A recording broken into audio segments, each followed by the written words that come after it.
కొరింథీయులకు రాసిన మొదటి పత్రిక. బైబిల్ గ్రంథాన్ని తెచ్చుకున్న వాళ్ళు, చదవగలిగిన వాళ్ళు, చదువు వచ్చిన వాళ్ళు బైబిల్ తెరిచి చూడండి. నా పైన ఫ్యాన్ ఆపేసేయండి. కొరింథీయులకు రాసిన మొదటి పత్రిక 10వ అధ్యాయము 11వ వచనాన్ని చూద్దాం. పాత నిబంధన ఎందుకు? ఈ సంగతులు దృష్టాంతములుగా వారికి సంభవించి ఎవరికి? పాత నిబంధనలో ఉన్న భక్తులకి సంబంధించి, పాత నిబంధనలో ఉన్న మనుషులకు సంబంధించి, క్రీస్తుకు పూర్వం ఉన్న జనాలకు సంబంధించి. మీకు చాలాసార్లు చెప్పాను, క్రీస్తు పూర్వం చరిత్ర వద్దునన్న ఫ్యాన్ దాపేసి. క్రీస్తు పూర్వం చరిత్ర ఎంత అంటే 4000 సంవత్సరాలు. ఆ తర్వాత క్రీస్తు వచ్చిన తర్వాత క్రీస్తు నుంచి ఇప్పటికీ 2025 సంవత్సరాలు. అందుకే క్రీస్తు పూర్వము, క్రీస్తు శకము అంటారు. కాలాన్ని విభజించడానికి సరిపోయిన ఒకే ఒక వ్యక్తి యేసుక్రీస్తు ప్రభు మాత్రమే. అందుకే కాలాన్ని డివైడ్ చేయడానికి క్రీస్తు ప్రభువునే మరి కొలమానంగా తీసుకుంది ప్రపంచం. కాబట్టి క్రీస్తు లేడు అనడానికి కానీ, క్రీస్తు అనే ఆయన దేవుడు కాడు అనడానికి కానీ, ఆయన చనిపోలేదు, తిరిగి లేవలేదు అనడానికి కానీ ఎవ్వడికి రైట్ లేదు. ఎందుకంటే అసలు కాలానికి మూలమే ఆయన. రైట్. క్రీస్తుకు పూర్వం 4000 సంవత్సరాల చరిత్ర ఏదైతే ఉందో అదే పాత నిబంధన. ఓకేనండి. ఆ పాత నిబంధన గురించి మాట్లాడుతూ ఈ సంగతులన్నీ దృష్టాంతములుగా వాళ్లకు సంభవించి యుగాంతమందున్న మనకు బుద్ధి కలుగుటకై రాయబడెను. చెప్పాను కదా, పాత నిబంధన మన కోసం కాదు. మరి మనకెందుకు ఇచ్చాడు దేవుడు అంటే, వాళ్లకు జరిగిన సంభవాలు, వాళ్లకు జరిగిన సంఘటనలన్నీ కూడా మనకి చెప్పాడు. ఎందుకంటే మనకి బుద్ధి రావడానికి. వాళ్ళు చేసిన పాపాలు ఇదిగోనన్నా, వాళ్ళు పలానా పాపం చేశారు, పలానా విధంగా శిక్షించబడ్డారు, కాబట్టి మీరు అలా చేస్తే మీరు కూడా శిక్షించబడతారు అని మనకి బుద్ధి రావడానికి ఆ చరిత్ర అంతా దేవుడు మనకు రాసి పెట్టాడు. అదే పాత నిబంధన గ్రంథము. మరొక మాట కూడా మీకు చూపిస్తాను. రోమిలకు రాసిన పత్రిక 15వ అధ్యాయము 4వ వచనాన్ని కూడా చూద్దాం. నేను ఏం చెప్తున్నాను ఇప్పుడు? పాత నిబంధన దేవుడు మనకెందుకు ఇచ్చాడు, మనం పాటించినప్పుడు పాత నిబంధన దేవుడు మనకెందుకు ఇచ్చాడు?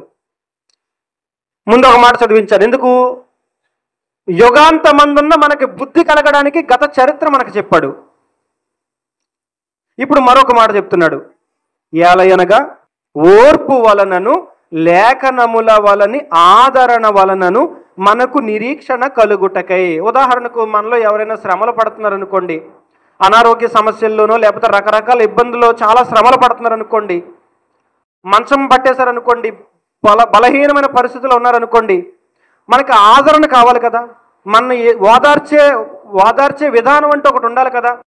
మనం ఏమంటామంటే అప్పుడు, ఏమండి మన యోబు గారు పడిన శ్రమల కంటే పెద్ద శ్రమలు ఏంటంటే మనం అంటూ ఉంటాం. యోబు గారు చాలా శ్రమలు పడ్డారు. ఆయనకున్న ఆస్తులన్నీ పోయాయి, ఆయనకున్న పిల్లలందరూ చనిపోయారు ఒకేసారి ఒకే రోజు. ఆఖరికి ఆయనకున్న ఆరోగ్యం కూడా పోయింది.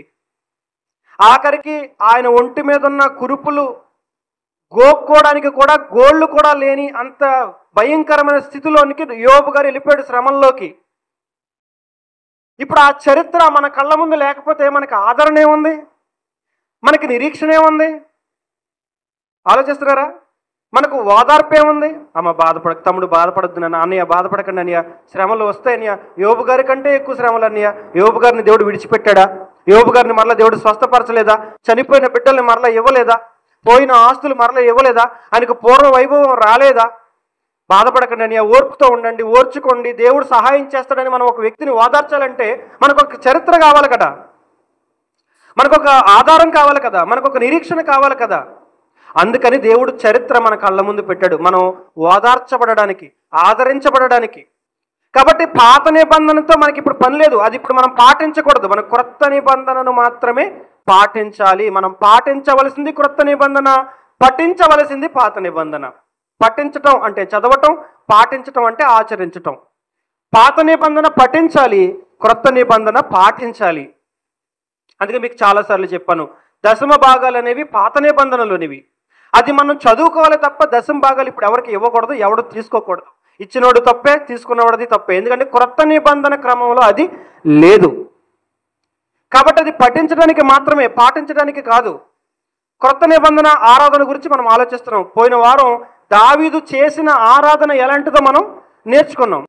దావీదు ఒక మహారాజు అయి ఉండి నేను రాజును కదా అనుకోకుండా, అఫీషియల్గా చక్కగా ధీమాగా నడవకుండా ఆ మందసం దగ్గర నా దేవుడి ముందు నేను ఎంత అనుకుని తను తగ్గించుకుని తన అధికారాన్ని తనకున్న ఆ స్థాయిని తీసేసి పక్కన పెట్టేసి ఆ దేవుని పాదాల దగ్గర పడేశాడు, చిన్నపిల్లలాగా డ్యాన్స్ చేయడం వల్ల. అంటే దేవుని ఎదుట తమను తాము తగ్గించుకోవడం, దేవుని ఎదుట తమను తాము తగ్గించుకోవడాన్ని నాట్యము చేసి దేవుణ్ణి ఆ విధంగా పాత నిబంధనలో భక్తులు దేవుణ్ణి ఆరాధించారు. కొన్ని మాటలు మీకు చూపించి ఈరోజు మరొక విధంగా దావీదు దేవుణ్ణి ఎలా ఆరాధించాడో, కొత్త నిబంధన ఆరాధన ఎలా జరగాలో మీకు నేర్పిస్తాను. సమూయేలు 2వ గ్రంథము 6వ అధ్యాయము. దావీదును ఇశ్రాయేలీలందరూ ఏంటంటే అది సరళ వృక్షపు కర్రతో చేయబడిన నానా విధములైన సితారాలను, స్వరమండలములను, తంబురలను, మృదంగములను, పెద్ద తాళములను వాయించుచు యెహోవా సన్నిధిని నాట్యమాడుచుండిరి. మందసాన్ని తీసుకుని రావడానికి వెళ్ళిన సందర్భం ఇది. పోయిన వారం మనం జ్ఞాపకం చేసుకున్నాం ఆల్రెడీ. అంటే దేవుణ్ణి దావీదు గారు ఎలా ఆరాధించారు అంటే, పాత నిబంధనలో దావీదు గారు దేవుణ్ణి ఎలా ఆరాధించాడంటే కొన్ని పనిముట్లతో, కొన్ని పరికరాలతో ఆరాధించాడు. ఏంటా పరికరాలు? సితారాలు, స్వరమండలములు, తంబురలు, మృదంగములు, పెద్ద తాళములు వాయించుచు. ఏంటండి ఇవన్నీ? ఇవన్నీ ఏంటండి? వాయిద్యాలు. ఇవన్నీ కూడా వాయిద్యాలు. చాలా లిస్ట్ మళ్ళీ చదువుతాను. సితారాలట, స్వరమండలములట, తంబురలట, మృదంగములట, పెద్ద పెద్ద తాళాల. ఆ వస్తువులతో, ఆ పరికరాలతో దావీదు గారు దేవుణ్ణి ఆరాధించారు. ఇది పాత నిబంధనలలో దావీదు చేసినటువంటి ఆరాధన. మరొక మాట చూడగలిగితే దినవృత్తాంతములు 1వ గ్రంథము 13వ అధ్యాయము 8వ వచనము. దావీదును ఇశ్రాయేలీలందరూ తమ పూర్ణ శక్తితో దేవుని సన్నిధిని పాటలు పాడుచు సితారాలను, స్వరమండలములను, తంబురలను, తాళములను వాయించుచు. ఎక్స్ట్రా ఇంకొక ఇన్స్ట్రుమెంట్ యాడ్ అయ్యండి ఇక్కడ. ఏంటది? బోరలు. ఇందాక మనం చదువుకున్న లిస్టులో లేనిది ఇప్పుడు కొత్తగా మనకు కనబడుతుంది. బోరలు ఊదుతున్నారట. దేవుణ్ణి ఆరాధించడానికి వాడిన పరికరాలు గుర్తుపెట్టుకోవాలి ఇవన్నీ. ఇదంతా ఎప్పుడు? పాత నిబంధనలో, ఓల్డ్ టెస్టమెంట్లో. మరలా చదువుతాను. ఏమని? సితారాలను, స్వరమండలములను, తంబురలను, తాళములను వాయించుచు బోరలు ఊదుచుండిరి. పాత నిబంధనలో దేవుణ్ణి ప్రేమించే భక్తులు దేవుణ్ణి ఆరాధించిన విధానం ఇది. పాత నిబంధనలో అది గుర్తుపెట్టుకోవాలి. మరొక వచనాన్ని మీకు జ్ఞాపకం చేస్తాను. దినవృత్తాంతముల గ్రంథము, అదే దినవృత్తాంతముల గ్రంథము 15వ అధ్యాయం చూడండి పక్కన. దినవృత్తాంతముల గ్రంథము, మొదటి దినవృత్తాంతముల గ్రంథము 15వ అధ్యాయము 16 నుండి 28 వచనాలు నేను చక్కగా చదువుతాను. జాగ్రత్తగా వినండి. బైబిల్ ఉన్నవాళ్ళు బైబిల్ చూడండి, లేని వాళ్ళు వినండి. నేను చదువుతాను జాగ్రత్తగా. చెప్పాను కదా మీకు పోయిన వారం, మందసాన్ని తీసుకొని వస్తున్నారు. మందసాన్ని తీసుకొని వస్తున్నప్పుడు మరి వాళ్ళ భుజాల మీద దేవుని మందసాన్ని మోసుకున్నారు. ఆ మోసుకుని దావీదు పురానికి వస్తున్నప్పుడు దావీదు గారు ఎలా మందసాన్ని తీసుకుని వచ్చాడు? ఊరేగింపుగా. దేవుని మందసాన్ని ఎలా ఊరేగింపుగా తీసుకుని వచ్చాడు? ఊరేగింపుగా తీసుకుని రావడం అనేది అక్కడి నుంచే వచ్చింది. పెళ్లి కొడుకుని, పెళ్లి కూతుర్ని ఊరేగించడాలు, దేవుడిని ఊరేగించడాలు, ఇవన్నీ మూలం అక్కడే. రైట్. ఎలా తీసుకుని వచ్చాడో చూడగలిగితే 16 నుంచి చదువుతున్నాను. 16 నుంచి 28 వచనాల వరకు చదువుతున్నాను. చూడండి, జాగ్రత్త చూడండి. అంతటా దావీదు, మీరు మీ బంధువులకు పాఠకులను పిలిచి, పాఠకులను అంటే పాటలు పాడే వాళ్ళని పిలిచి, స్వరమండలములు, సితారాలు, తాళములలోనగు వాద్య విశేషములతో గంభీర ధ్వని చేయుచు. ఏమండి? గంభీర ధ్వని చేయుచు సంతోషముతో స్వరమెత్తి పాడునట్లు ఏర్పాటు చేయుడని లేవీయుల అధిపతులకు ఆజ్ఞ ఇచ్చెను. కావున లేవీయులు యోవేలు కుమారుడైన హేమానును వాని బంధువులలో బెరెక్యా కుమారుడైన ఆసాపును తమ బంధువులకు మెరారీయులలో కోషాయాహు కుమారుడైన ఏతానును వీరితో కూడా రెండవ వరుసగానున్న తమ బంధువులైన జకర్యా, బేను, యహజీయేలు, షెమీరామోతు, యెహీయేలు, ఉన్ని, ఏలియాబు, బెనాయా, మయసేయ, మత్తిత్య, ఎలీప్లేహు, మిక్నేయాహులను వారిని ద్వారపాలకులకు ఓబేదెదోమును యెహీయేలును పాఠకులునుగా నియమించిరి. పాఠకులైన హేమానును ఆసాపును ఏతానును పంచలోహముల తాళములు వాయించుటకు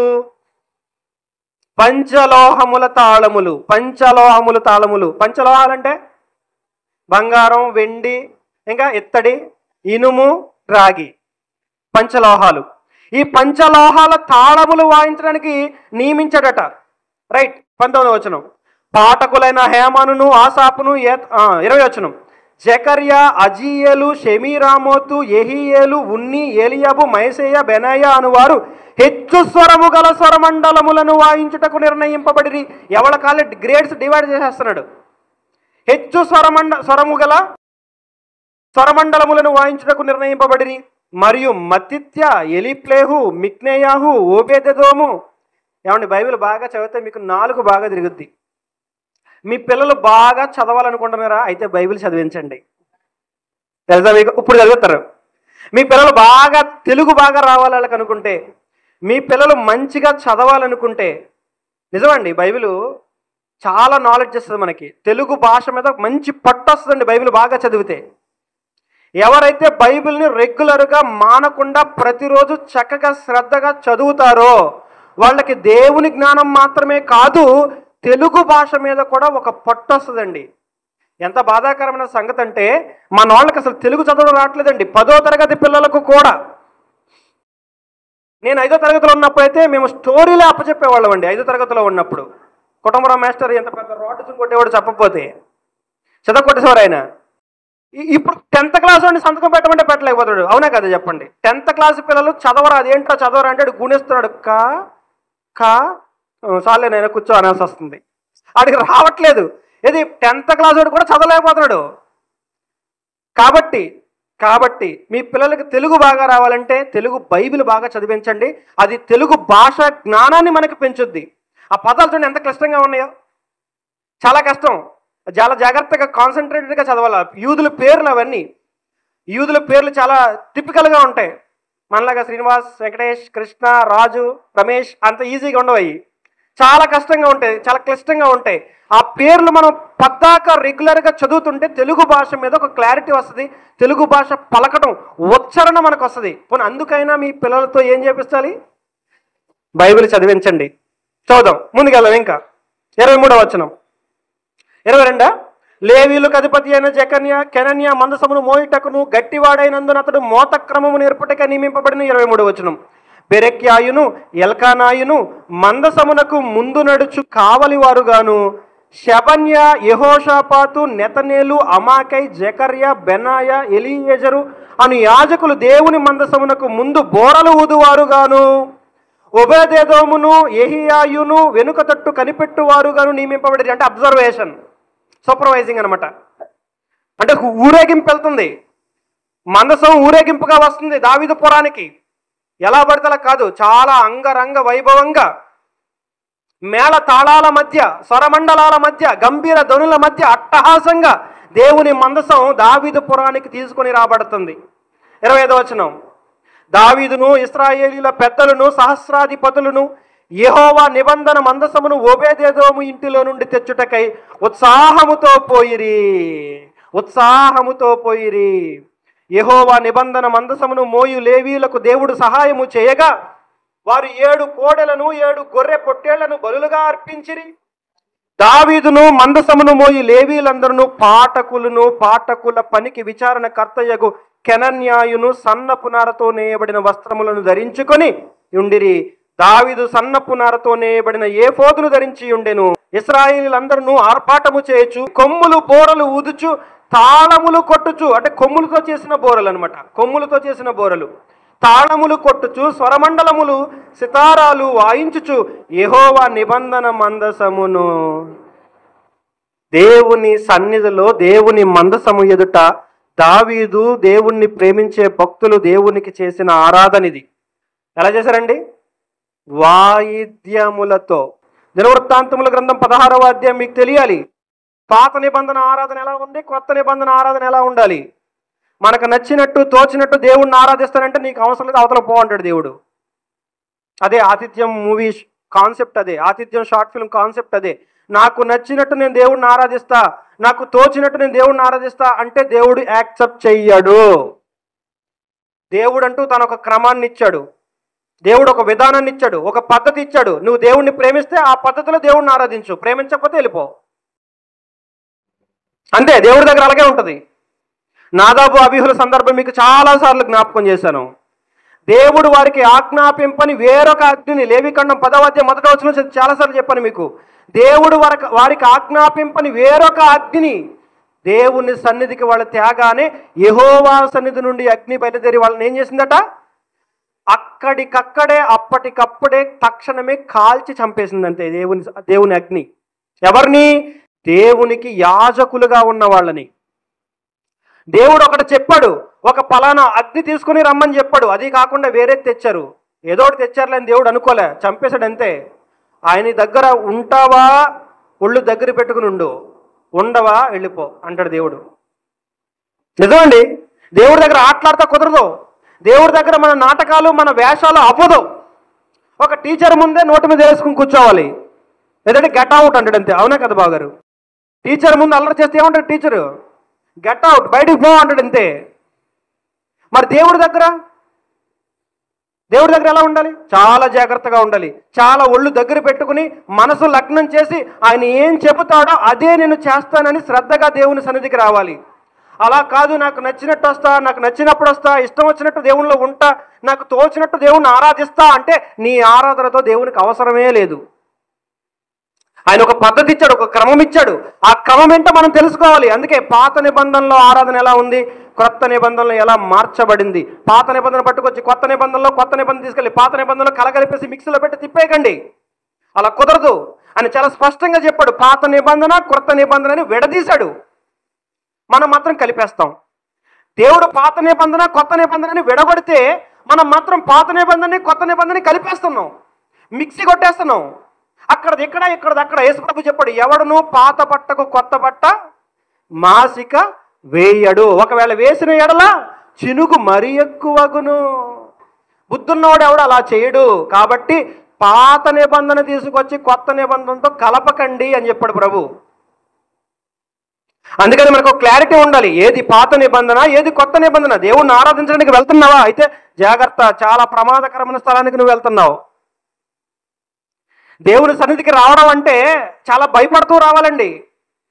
ఆయన సన్నిధిలో మనం ఎలా ఉండాలో తెలుసండి? ఇర్మియా గ్రంథం 5వ అధ్యాయము 22వ వచనం చూడండి.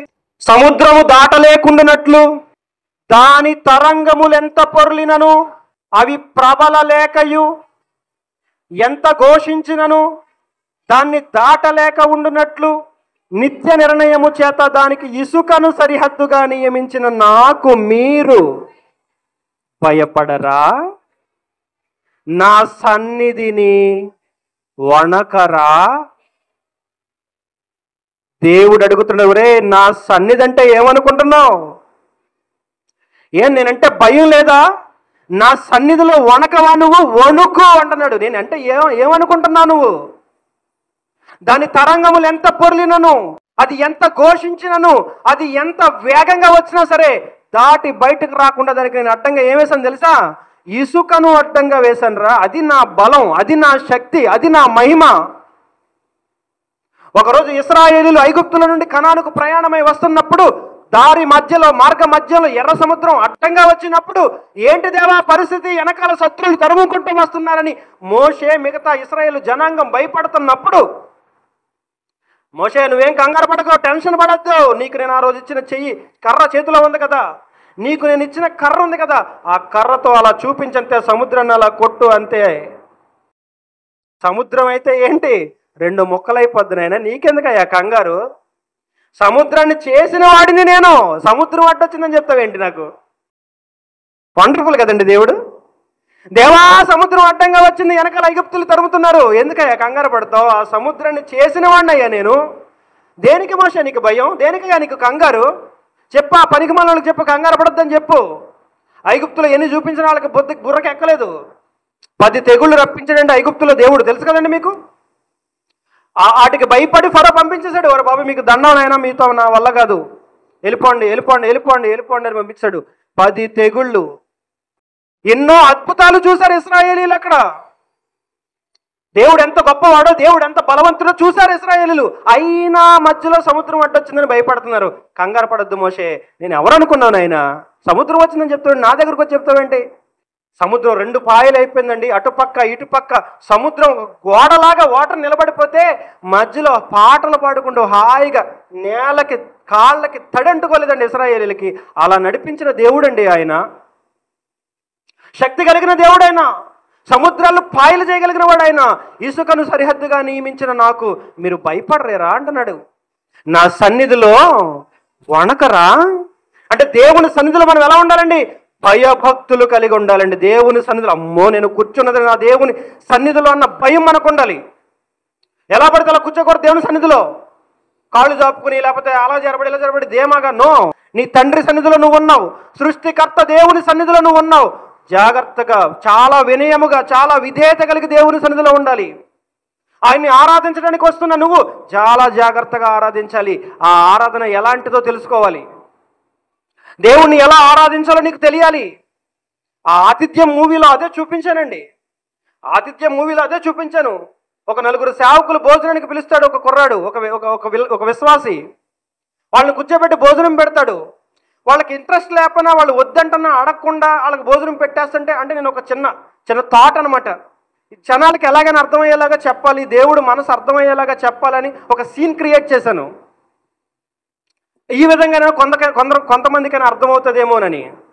మనకేనంతే కదండి, మన ఇష్టం తప్ప ప్రమేయం లేకుండా, మన అనుమతి లేకుండా ఇష్టానుసారంగా మన పట్ల ప్రవర్తిస్తుంటే మన కోపం రాదా? ఒక్కోసారి మన పిల్లలే మన మీద ఎక్కితే చిరాకు వస్తుంది, అవునా కదా చెప్పండి? అంటే ఒక్కోసారి బిడ్డల మీద చిరాకు పడతాం మనం, వాళ్ళ మీద కోపడతాం మనం, మన ఇరిటేట్ చేస్తే, మనకి ఇష్టం లేనిది చేస్తే. మరి దేవుడు ఆయనకి ఇష్టం లేనిది, ఆయనకి అవసరమో కాదో తెలుసుకోకుండా చేస్తే స్వీకరించేస్తాడా? ఇష్టం లేని కూర వండితే నువ్వే భోంచేవే ఇంట్లో. అంటే ఇష్టం లేకపోతే, ఇష్టం లేని కూర పెడితే మనమే తినమే.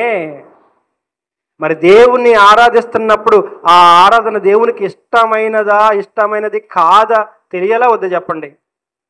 అందుకే తెలుసుకోవాలి. పాత నిబంధనలో దేవునికి ఆరాధన ఎలా జరిగింది, క్రొత్త నిబంధనలో దేవునికి ఆరాధన ఎలా జరిగింది.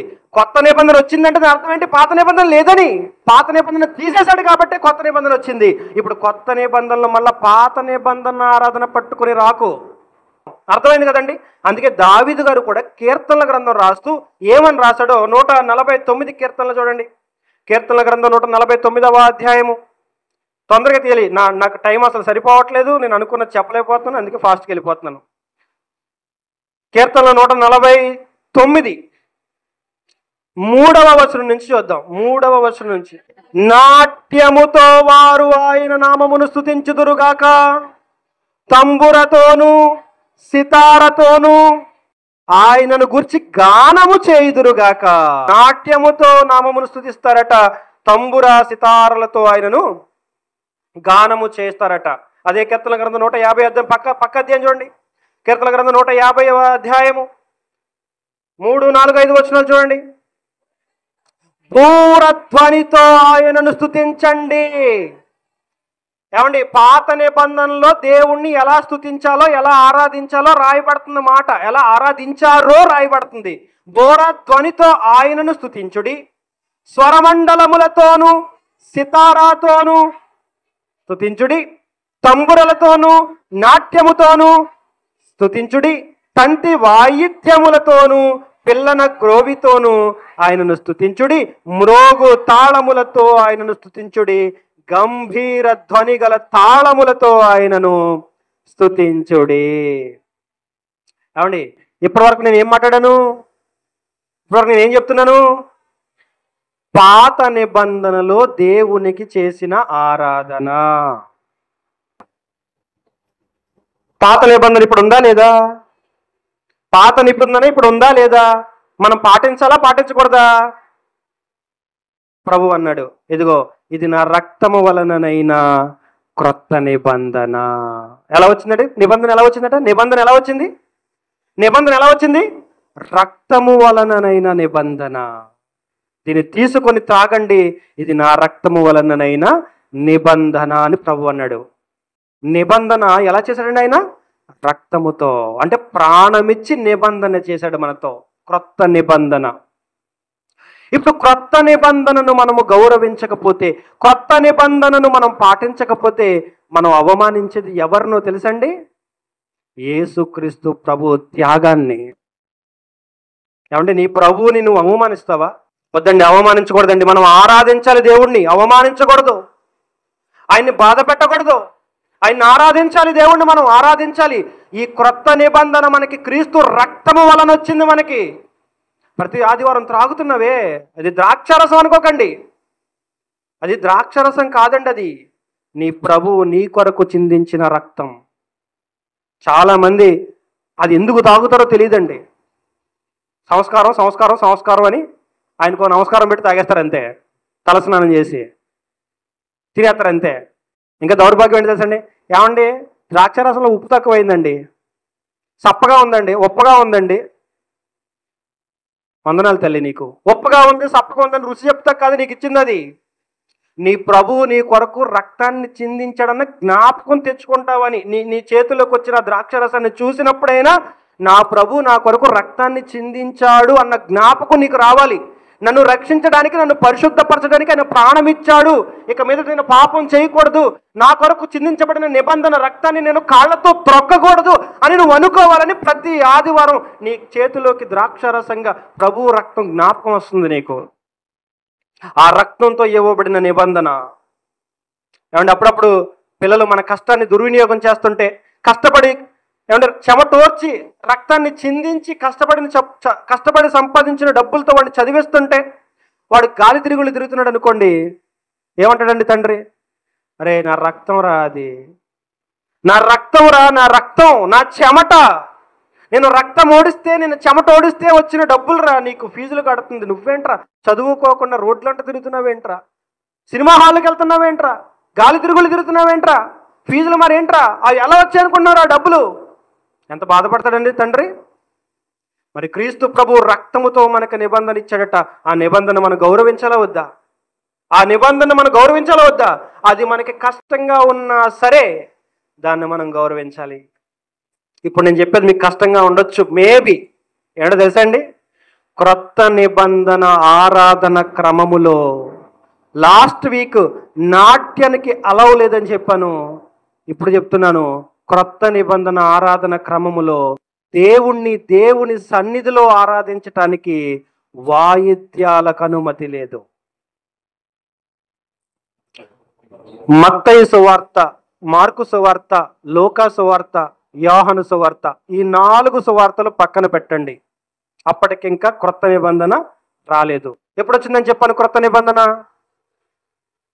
అది మీకు బ్లైండ్గా మైండ్లో ఫిక్స్ అయిపోలేదు. అపోస్తల కార్యాల గ్రంథము 2వ అధ్యాయము, ఆ 2వ అధ్యాయంలో పెంతెకొస్తు పండగ దినాన్న పరిశుద్ధాత్మ అపోస్తల మీదకి వచ్చినప్పుడు క్రొత్త నిబంధన సంఘం ప్రారంభమైంది, క్రొత్త నిబంధన క్రమం ప్రారంభమైంది.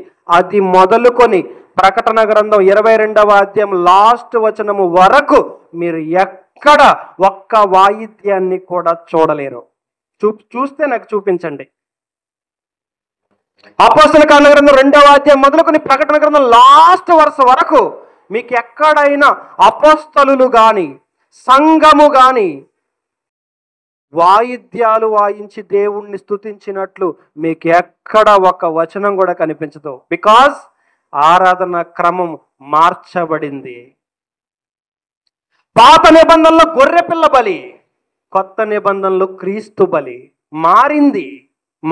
ఇప్పుడు మనం గొర్రెపిల్ల పట్టుకొచ్చామా? ఎంతమంది గొర్రెపిల్లలు తీసుకొచ్చారండి ఇక్కడికి దేవుని సన్నిధికి బలి ఇవ్వడానికి? మీ హృదయాన్ని తీసుకుని వచ్చారు దేవునికి బలి ఇవ్వడానికి. దేవుని ప్రేమించి వచ్చారు, అంతే కదా పిన్ని గారు? హృదయాన్ని దేవునికి ఇవ్వడానికి వచ్చారు, హృదయంలో దేవుని మాటలు నింపుకోవడానికి వచ్చారు. ఇప్పుడు బలి మీకు లాస్ట్ వీక్ చెప్పాను ఏమని, ఆత్మ సంబంధమైన బలులు అర్పించుటకు ఆత్మ సంబంధమైన మందిరముగా మనము కట్టబడుతున్నామని పేతురు పత్రికలో మాట జ్ఞాపకం చేశాను. సజీవమైన రాళ్లవలే అని. క్రొత్త నిబంధన ఆరాధన క్రమంలో వాయిద్యాలకు అనుమతి లేదు. మన వాళ్ళు అలవాటు పడిపోయారు వాయిద్యాలకి. వాయించకపోతే పాట పాడడానికి కావదు మనకి.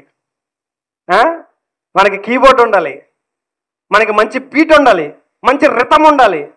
అప్పుడే పాడతారు బాబు గారు పాట, అప్పుడే పాడద్దు తల్లి. ఎవరు చెప్పారు నీకు? కొత్త నిబంధనలు ఎక్కడైనా ఉందా? మరి నువ్వేం పాటిస్తున్నావు? పాత నిబంధన పాటిస్తున్నావు. చెల్లి వద్దమ్మా, అది అయిపోయింది తల్లి. పాత నిబంధన అయిపోయింది కనుక కొత్త నిబంధన వచ్చింది. కొత్త నిబంధనలో ఎక్కడ ఏమండి అపోస్తులు దేవుణ్ణి ప్రేమించారా లేదా? అపోస్తులు అంటే యేసు ప్రభు శిష్యులు 12 మంది. అందులో ఒకడు చనిపోయాడు, పక్కనట్టండి 11 మంది అనుకోండి. ఆ యోధా ప్లేస్లోకి మత్తీయ అనే వ్యక్తి మరలా తర్వాత అపాయింట్ చేయబడ్డాడు. 12 మంది అపోస్తులు అనుకుంటే 12 మంది అపోస్తులు యేసు ప్రభుని ప్రేమించారండి? ప్రేమించలేదా? ఎంత ప్రేమించారో తెలుసా అండి? 12 మంది హతసాక్షులు అయిపోయారు. ఒక్కొక్కరు ఒక్కొక్కలాగా చంపబడ్డారండి. తల నరకబడి చంపబడిన వాళ్ళు కొందరు, తల కిందులుగా సిలువేయబడిన వాళ్ళు కొందరు రాళ్లతో కొట్టి చంపబడిన వారు కొందరు, చెరసాలకు వెళ్ళిపోయిన వాళ్ళు కొందరు. ఎందుకు? క్రీస్తు ప్రభువును ప్రకటిస్తున్నందుకు, క్రీస్తును ప్రేమిస్తున్నందుకు.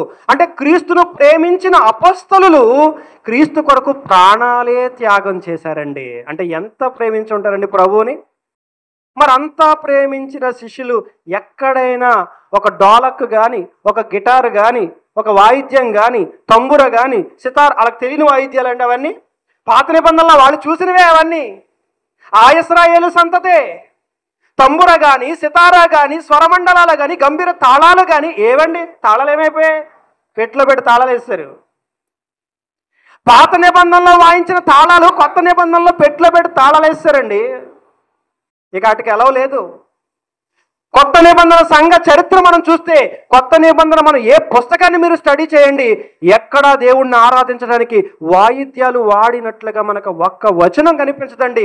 నీ సంతోషం కోసం, నీ తృప్తి కోసం, నీ సరదా కోసం, నీ ఉత్సాహం కోసం, నీ ఉద్యోగం కోసం వాయిద్యాలు అనుకో.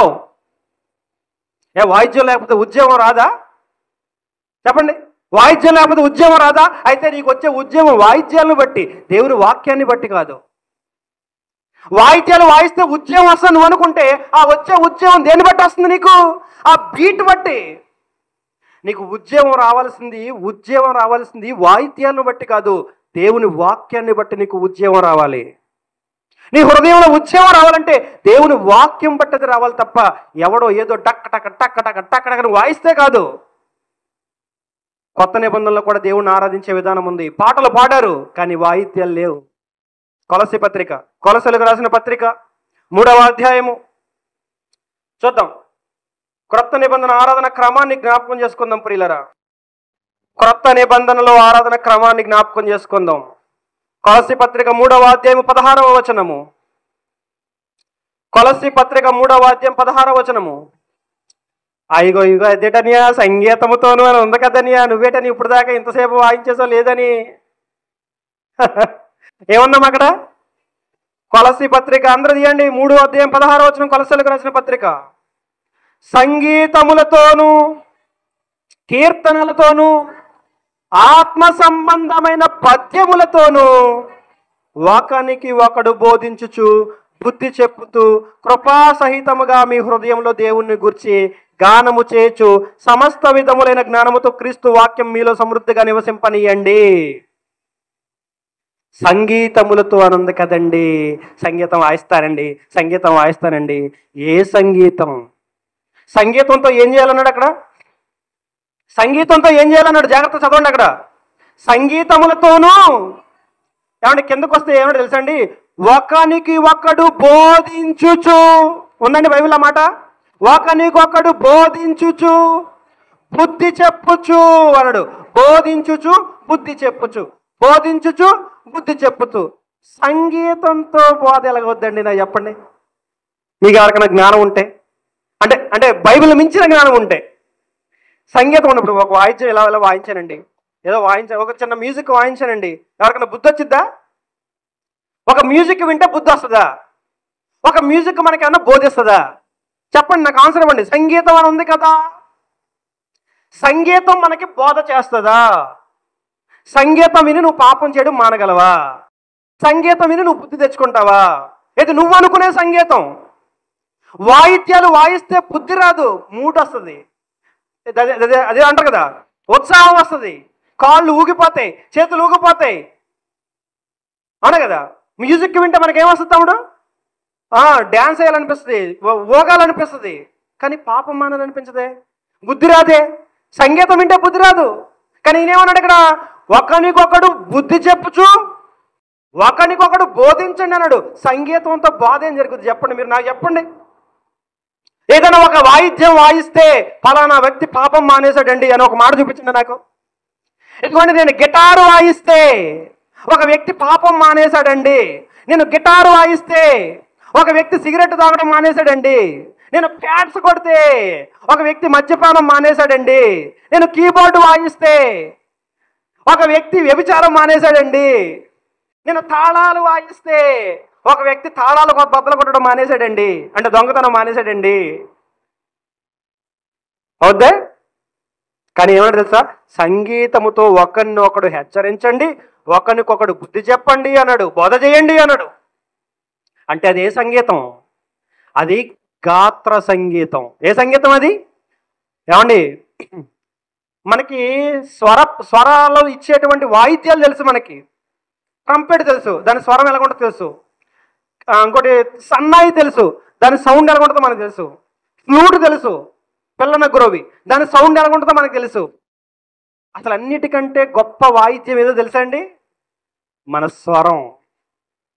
మన స్వరము వాయిద్యం ఇది. ఇది పిల్లన గ్రోవి కంటే అందంగా ఉంటుంది, ఇది గిటార్ కంటే అందంగా ఉంటుంది. పిల్లన గ్రోవి ఎవడో తయారు చేశాడు, గిటారు ఎవరో ఒక వ్యక్తి తయారు చేశాడు, కానీ స్వరపేటిక నీ దేవుడు తయారు చేశాడు, నా దేవుడు తయారు చేశాడు. ఆయన తయారు చేసిన, ఆయన ఇచ్చిన స్వరపేటికతో ఆయన్ని మనం ఆరాధించాలి. సంగీతం అంటే అది వాయిద్య సంగీతము కాదు, అది ముమ్మాటికి గాత్ర సంగీతము. గాత్రం అంటే గొంతు. దేవునికి మనం సంగీతం చేయాలి. ఏ సంగీతం? అందుకే ఇంగ్లీష్ బైబిల్లో ఎక్కడ మ్యూజిక్ అని లేదండి.